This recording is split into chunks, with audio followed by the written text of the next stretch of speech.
Hi there, Tech Integration Cohort. I hope you enjoyed your classroom visit where you got to see the host teacher using Kahoot with their students. Kahoot is such a fun and engaging technology tool that students are always so excited to participate in the classroom.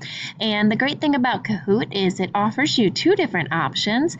You can either search for pre-made Kahoots, or you can create your own Kahoots to go with content that matches your classroom. So if you come up here to the Discover button, you'll see it'll open up a search button. It says Find Me a Kahoot About, and then there's also several different categories down, if you scroll down the screen, of pre-made Kahoots. There's so many things on here.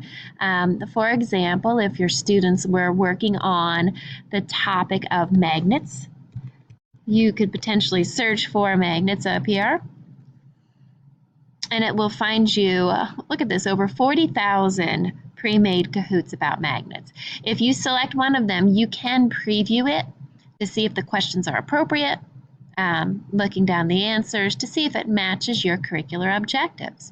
The other thing that you can do, if you have a content area that you'd specifically like to make a Kahoot for, you can come to the Create button, and you can come down to here, create a new quiz, and it's very simple to do. Kahoot will walk you through the steps, the title, a description, and you very quickly and easily can make questions and answers. This would be a 10 to 15 minute process tops to create a Kahoot on specific content for your class. So I hope this month you either find a Kahoot that you can, pre-made Kahoot that you can use, or create your own, use it with your students, and then come back to our Google Classroom and share with us your successes with using Kahoot. Thanks a lot.